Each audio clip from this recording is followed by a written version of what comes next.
Button నొక్కాలి కానీ సాయం అందకూడదు. హామీలివ్వాలి కానీ అమలు చేయకూడదు. సంక్షేమం అనాలి కానీ షరతులు పెట్టాలి. ఇది చేయూత విషయంలో అక్క చెల్లెమ్మలకు జగన్ చేసిన మోసం.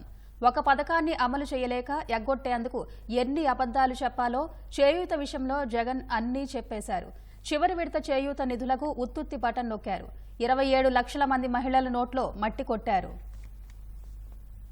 చేయూత పథకం కింద 45 ఏళ్లు నిండిన ఎస్సీ, ఎస్టీ, బీసీ, మైనార్టీ మహిళలకు 4 విడతల్లో 75,000 రూపాయలు అందిస్తామంటూ నమ్మబలికిన జగన్ అక్క చెల్లెమ్మలను మోసం చేశారు. చివరి విడతలో ఒక్కొక్కరికి 18,750 రూపాయల చొప్పున 27 లక్షల మందికి 5,060 కోట్ల రూపాయలు ఎగ్గొట్టారు. మొదటి 3 విడతల్లోనూ నిబంధనల కొర్రీలు వేసి లబ్ధిదారుల సంఖ్య భారీగా తగ్గించారు. నేతన్న నేస్తం, రైతు భరోసా వంటి ఇతర పథకాలు అందితే చేయూతకు అనర్హులంటూ దూరం పెట్టారు.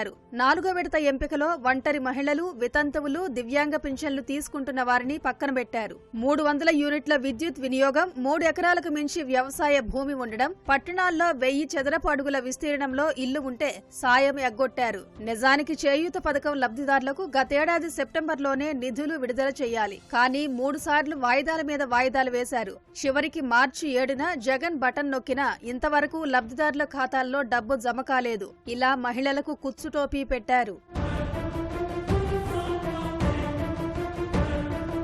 జగనన్న చేయూత కింద జీవనోపాధి ఏర్పాటు చేసుకునే వారికి బ్యాంకుల ద్వారా రుణం ఇప్పిస్తామన్నారు. ఇలా బ్యాంకుల ద్వారా అప్పులు ఇప్పించడం 2 దశాబ్దాలుగా జరుగుతుంటే జగన్ తానే మొదటిసారి లోన్లు ఇప్పిస్తున్నట్లు కటింగ్ ఇచ్చారు. మొదట్లో ఈ పథకం కింద మండలానికి 2 చేయూత దుకాణాలు ఏర్పాటు చేస్తామన్నారు. అది సాధ్యపడకపోయేసరికి 2,000 మంది జనాభాకు 1 చొప్పున రాష్ట్రమంతా నెలకొల్పుతామన్నారు. వీటికి బహిరంగ మార్కెట్తో పోలిస్తే 3% తక్కువకే కార్పొరేట్ సంస్థల ఉత్పత్తులు సరఫరా అయ్యేలా చూస్తామన్నారు.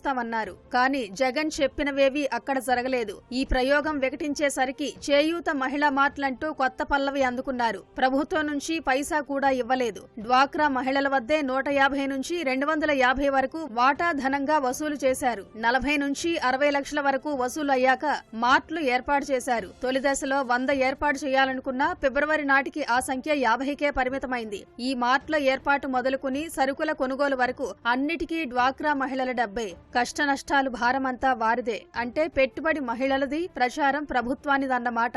అధికారులు ఏమంటున్నారంటే సభ్యులు ఎవరు మహిళా మార్ట్లకు వెళ్ళొద్దు, వివోఏలే లిస్టు తీసుకోండి, వివోఏల్ షాప్కి వెళ్ళి లిస్టులు సభ్యుల దగ్గర లిస్టు తీసుకుని షాప్కి వెళ్ళి సామాన్లు తీసుకుని వాళ్ళకి అందజేయండి అన్నారంటే వివోఏల్ని ఇదివరకు గ్రామ సంఘం పుస్తకాలు రాయడానికి, గ్రూపులకు లోన్లు ఇప్పించడానికి మాత్రం పనిచేయమని చెప్పిన ఈవేళ అధికారులు వివోఏల్ని sales girls and sales boys కింద తయారు చేసి సామాన్లు లిస్టులు తీసుకుని తెచ్చి మళ్ళీ ఆ పొట్లాలు ఇంటింటికి తిరిగి పంపిణీ చేయమని చెప్తా ఉంది.